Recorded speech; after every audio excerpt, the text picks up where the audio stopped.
Hey everyone, and thanks for jumping back into the Equityverse. Today we're going to talk about the S&P 500.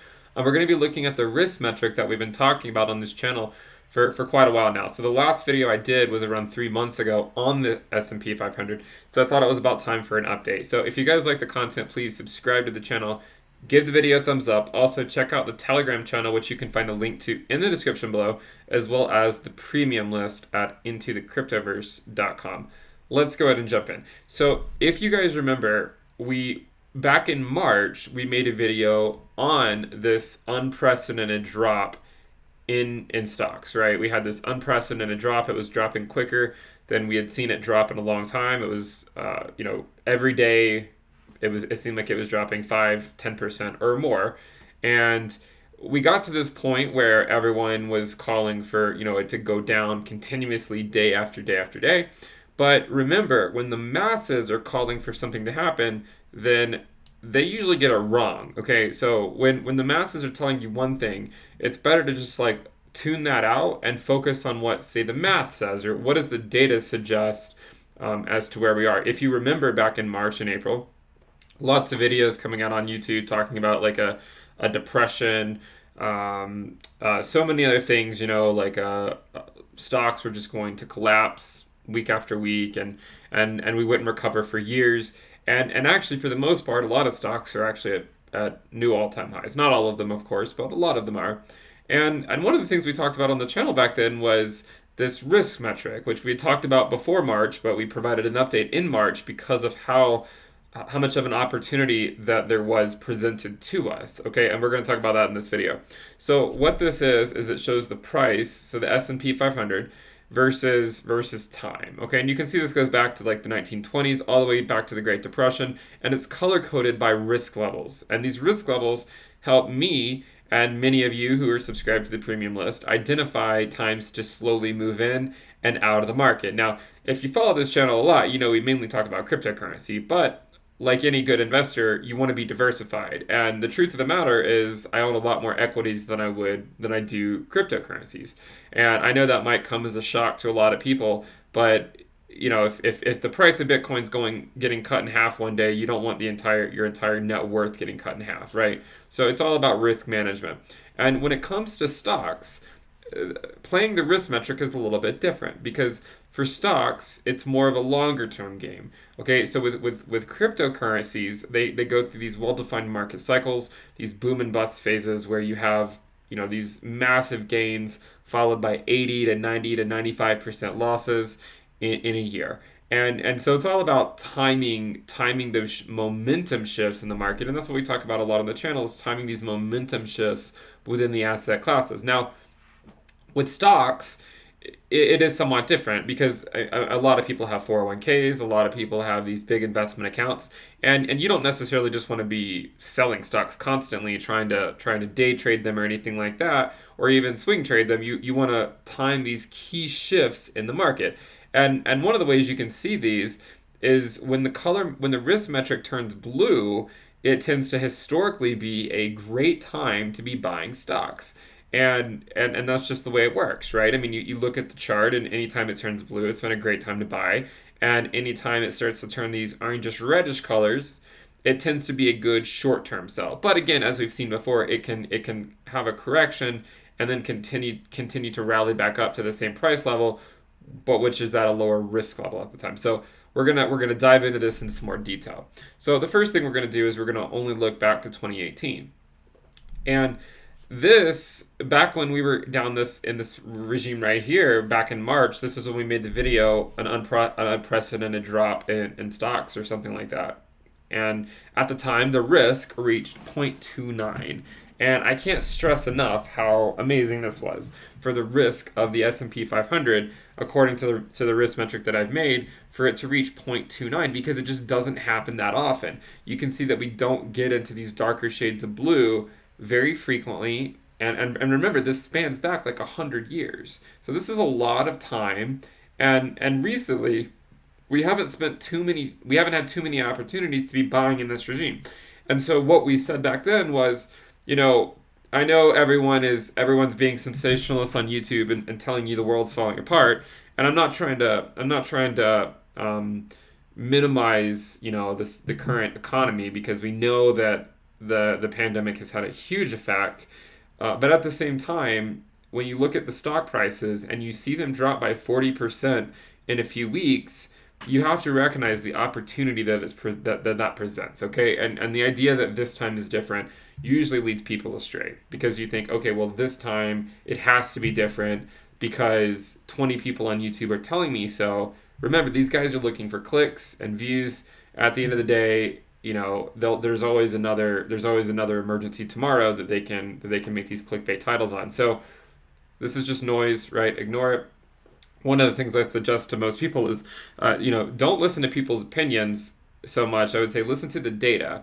And if someone makes a YouTube video and they just tell you what they think is going to happen, but they don't actually give you any concrete evidence to back it up, other than some, wishy-washy predictions or whatever it may be, or something that's rooted in recency bias, where they think that, something happened in a similar type manner 10 years ago, therefore the exact same thing has to happen today. So a lot of this is just noise, okay? And it's going after the clicks and the views, and they have to come up with these types of things to go after that, right? But again, on this channel, I'm here to tell you how it is. I'm not here to really tell you my opinion. I'm just here to tell you what the data suggests. And that's the beauty of it.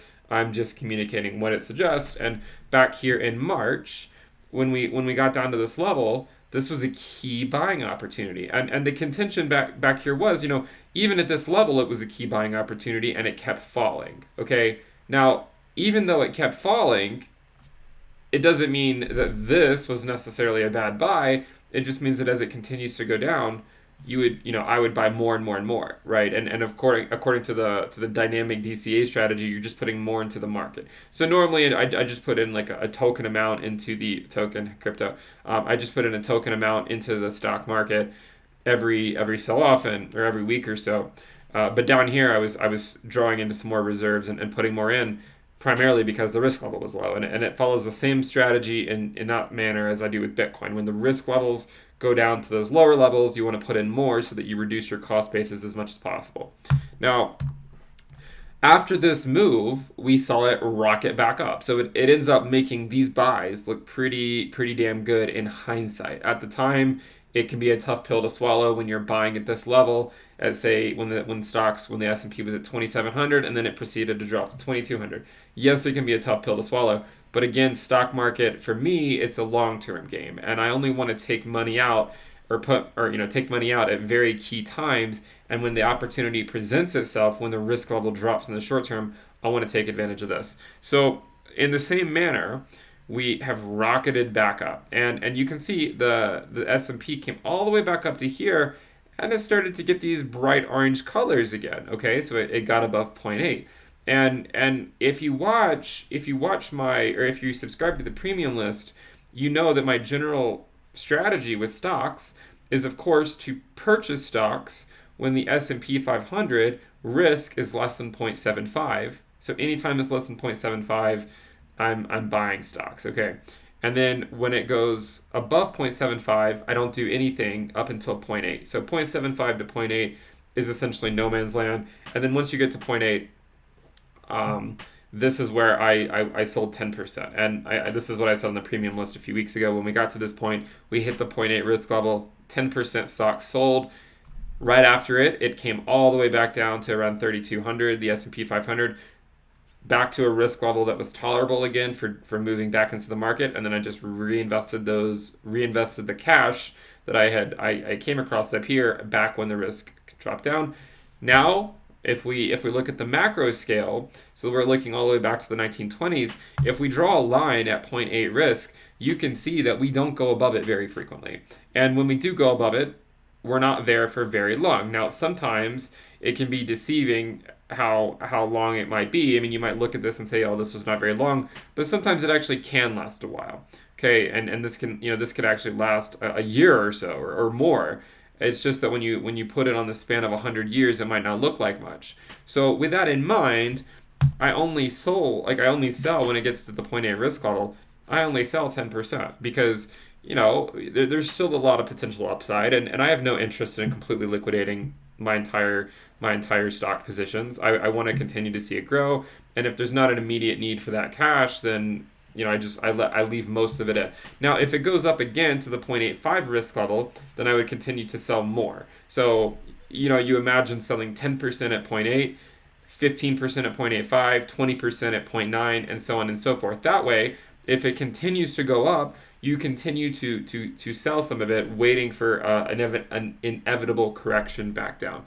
And down here, you can see how nice it is whenever the risk goes below 0.5 to get into the market, because we pretty quickly correct back up. I mean, here's an example, right, where it came all the way down here. Here's another one where it dropped down and then immediately rebounded.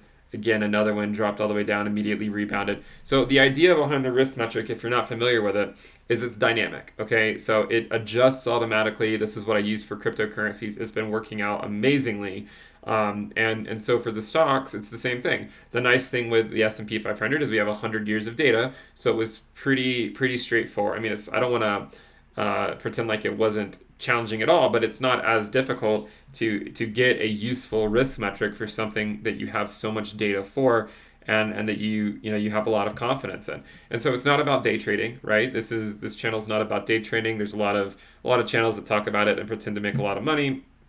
But at the end of the day, this is more about timing those shifts in the market and seeing that when it goes above 0.8 risk on the S&P 500, then it tends to be a decent selling opportunity. Now, if we zoom in to just the last 20 years, okay, so this goes back to 2000, you can see we're up in 2020. If you draw the same line, so this goes up to 0.5 risk. Anytime we're in this regime, it historically is a great buy. So the white line over here is the risk. The blue line is the price, so of the S&P 500. So again, this presents a great opportunity. This presents a great opportunity with the risk level coming down to 0.3. Here it came down to less than 0.15 or so, and here it came down to less than 0.3. So these are all just amazing opportunities in the market. And what else do you notice? Well, you look at the 0.8 risk level, and you can see in the last 20 years, there were 4 key times where we popped above it. Now, if you zoom in, you can see that we actually popped above it right here in the early 2010s, came back down, and then went back up. Okay, here's another example over here where we popped back above it a few weeks ago, and then we've come back down all the way down here, and now we've started to come back up. So my apologies for the fact that the blue line is actually overlaying part of the white line right here. But because they're overlaying, you can kind of see that what it is, because it's essentially the same thing. So I mean, this is the idea. And a few weeks ago, when the S&P hit nearly $3,600, right back over here, what happened? Well, I sold 10%, like I said on the premium list, and then it immediately worked out. So again, the purpose of this risk metric is to just identify a systematic way to navigate the markets, rather than a sensationalist and emotional view on the markets based on whatever someone wants to spoon feed you on YouTube, right? And come up with ways to market it, to get the views, to get the clicks. And then the funny thing is I was actually looking at a lot of these videos back in March. If you go back and look at a lot of videos that people posted back in March and April, there's so many people talking about this huge crash of stocks about to happen, even when the S&P was already at 2,200, and saying it was just going to continue to tank. And these videos get so many views, and so many people love them. And then I guess there's short-term memory loss or something, because you look back and you see how wrong most of them are. Okay, and this is again why it's better to stick with the math than the sensationalist opinions that you'll find all across YouTube. So I hope you guys enjoyed the content. Remember, if you guys like the content, please subscribe to the channel, give the video a thumbs up. Check out the Telegram channel, which you can find a link to in the description below. And if you want access to this risk metric, which I just provide the numerical value of it in a Google Sheets document, as well as a lot of other things, a premium Telegram alerts channel, among many other things, weekly reports, weekly videos, check out my website at intothe.cryptoverse.com. So the purpose of the channel is obviously to chase the most lucrative or most appealing risk-adjusted returns. Right now, that tends to be cryptocurrency.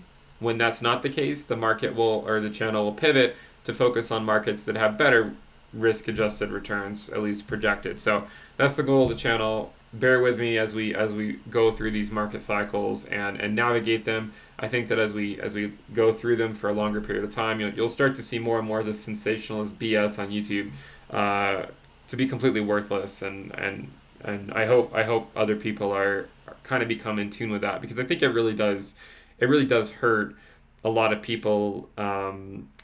Kind of like their outlook on the markets. It's used as like scare tactics or that sort of thing. So again, it's all sensationalist. Same thing with the real estate stuff. Maybe I'll talk about that in another video. But I hope you guys enjoyed it, and I'll see you next time. Bye.